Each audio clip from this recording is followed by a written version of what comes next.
Safety first, kids. Always. Fearless training. Alex, let's get into it. Today I want to talk to you about how training changed my life and how it can change your life. I'm going to keep it brief, this one. I do say that a lot, but this one is brief because my podcasts, they're the long form content. That's where I ramble on. So if you think this is rambling, go and check them out. It's just bubbling, serendipitous threads of conversation offering little golden nuggets. Anyway, so when we think about training, most people, or most of us, we always think about the physical aspect of training. We never really think about the psychological aspect of training or the other elements within a lifestyle, all the things that we can take away from it, whether it's metaphysical level, a spiritual level, or whatever it is that your beliefs are. We're all very different, but again, it's always about the look, it's always about the aesthetics, it's always about the cosmetics, okay? And there's absolutely nothing wrong with that at all, because at the end of the day, that's why we do it, right? Because we want to look good, we want to feel good, and as I always have a discussion with my clients about, if you look good, you feel good, and if you feel good, you look good, and that makes sense. But if we look at what else you can take from training, it's a lot more holistic, it's a lot more three-dimensional. And I really like to take that approach, and that's something that I really, as I grow and I age, and the more time I spend within the gym, and the more I learn, the more mistakes I make, the more people I work with, the more I actually realize how much and how valuable training can be for the mental side of things, and what it can do, and how the skills can transfer over into other aspects of your life as well. So I want to go right back to when I first started training to illustrate my point and to make a few, to draw a few key conclusions for you. And I'm sure you can all relate, those of you who train, perhaps those of you who are not quite there, or those of you who have just started training. When I was young, I got picked on a lot. Nothing too serious, but like most people, we've all had our fair share. Or perhaps you were one of the cool kids, I don't know. But I wasn't.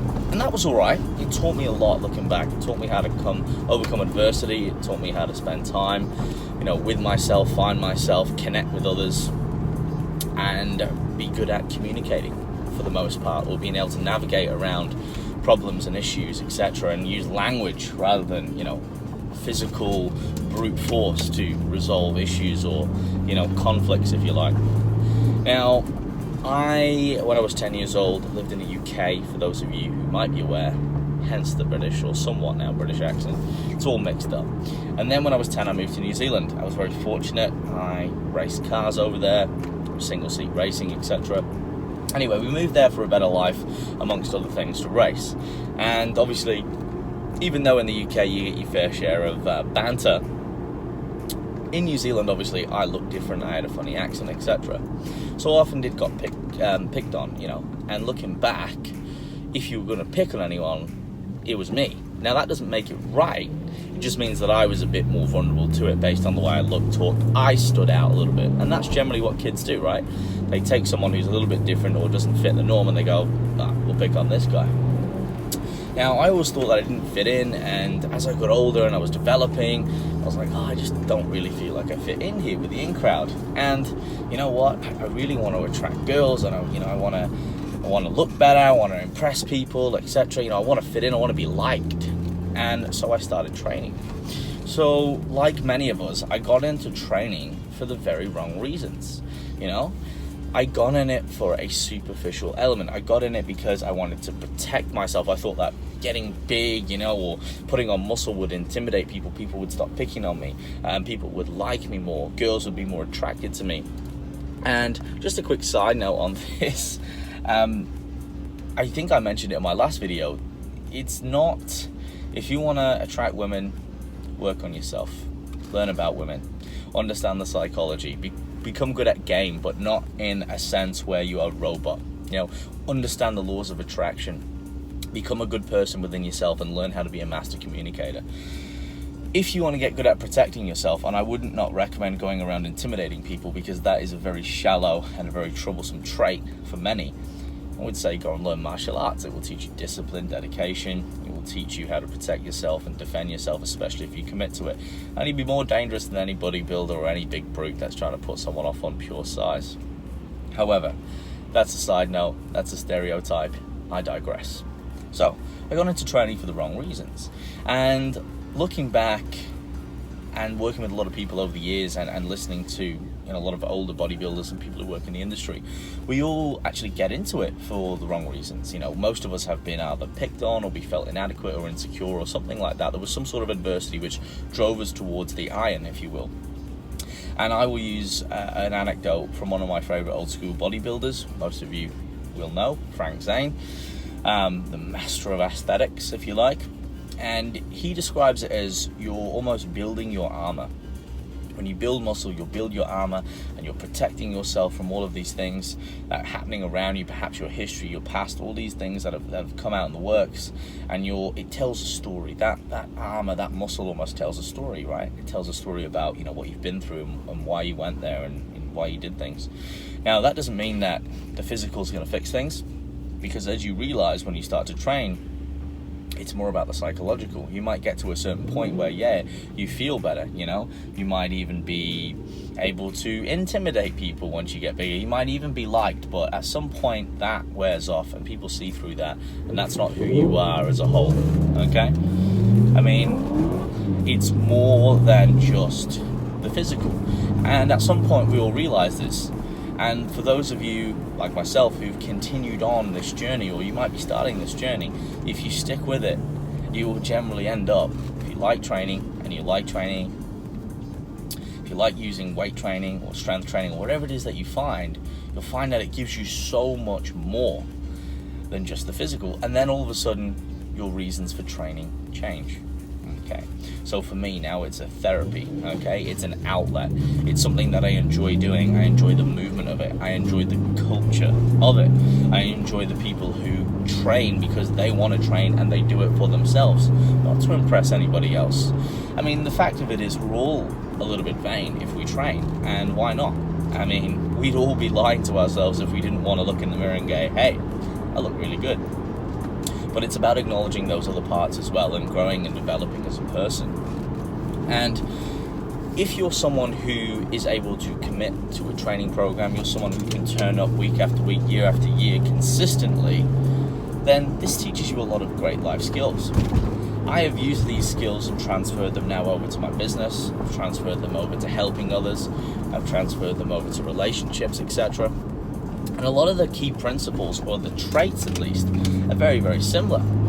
And it's things like the dedication, it's the things like the discipline, it's the things like the desire, it's the problem solving, it's the commitment, the consistency, the patience, the perseverance, the character that it builds to continue to build an impressive physique, which carries over to building anything impressive in life or being successful at most things. If you apply yourself, you understand the key principles, you educate, you find out what is that 20% knowledge, what are the most potent, important variables of any topic, like you did with training, to become successful, the training, the nutrition, the lifestyle, we always talk about it. What are those key things? What are the key fundamentals within those realms? And how do I apply that? And then you apply that to business, and then you apply that to relationships, or you apply it to building a house, or whatever it is that you want to achieve. And you find that, well, actually, a lot of these skills are very transferable. And if you understand the formula to most things, you'll be successful. Because there is a formula to everything on a mathematical level. But having these traits also strengthen that. Having these traits allow you to pursue that with a little bit more tenacity and oftentimes a little bit more success. You'll often find that people who train, and again, I'm talking about the people who do this authentically and have done it for a long time, they will have similar traits in common. They're generally quite tidy, they're generally quite driven, they're generally quite passionate, hardworking, etc.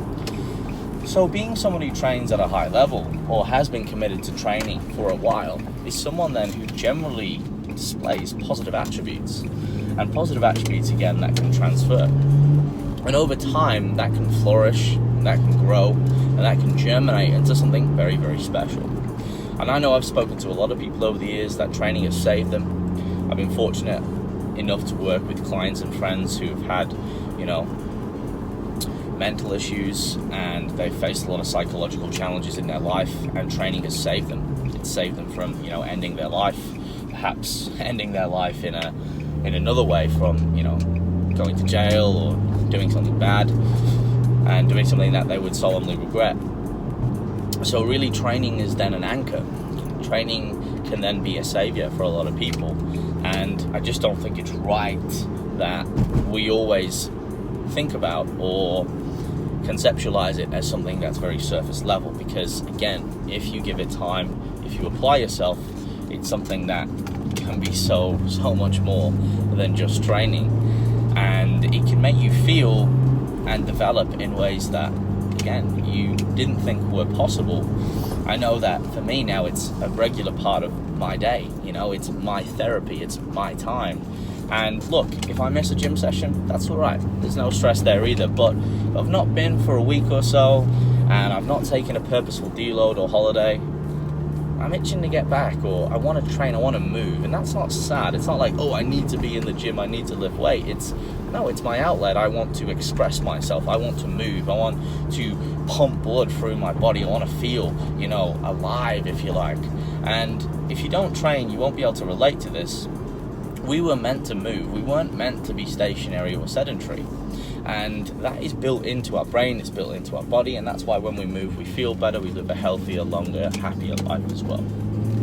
So, training can change your life in many, many ways if you let it, especially when you understand all of those principles. When you educate yourself with the nutrition, when you educate yourself on training principles, when you educate yourself on how it can affect and contribute to your lifestyle and not take away from it, and find balance, well, it's quite a magical thing. It can be. However, it does take time, and it's one of those things where you can just keep evolving it, and you can keep growing it, and you can keep improving. And something that's amazing about training is it doesn't matter how long you've done it for, you can always improve. You could always go in and improve in a way where you can improve your skill acquisition, you could improve your technique, you could refine your physique. And a lot of people will go, well, you can't keep adding weight to the bar, or you can't keep adding muscle. And that is true. At some point in your life, unfortunately, when you age, you're gonna not be able to attain or perhaps maintain a bigger physique as you once did in your younger years. However, the training is what will keep you going. It is what will keep you functional. It will look after your bone density. It will keep muscle mass. It will help retain it, functionality. It will stop you from having falls, becoming incontinent, losing your mind a little bit, or perhaps becoming, a little bit slow. And I know a lot of older gentlemen who are super young for their age, purely because training is a big part of their lifestyle, and it's holistic. They don't live by the iron, but it's an integral part of their lifestyle, and it's something that they do habitually on a daily basis. Anyway, guys, I thought I'd make a little bit of video about that, because in this superficial era we find ourselves in now, I think a lot of people don't really understand the true core principles or takeaways of training, or what it can really do. And hey, look, yeah, you can take a bloody nice Instagram picture if you want with a great physique, but once again, if you spend some time and you really invest in this and you fall in love with the journey, it will deliver you so much more than a photo. You may meet your future wife training, it might become your career, you could be inspired by someone that you meet in the gym, meet your best friends, etc. You just never know. It is a culture, is it a lifestyle?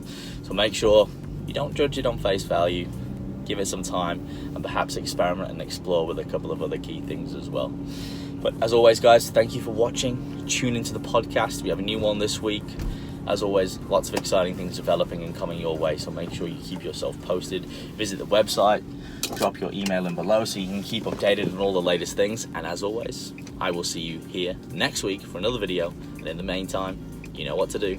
Stay fearless.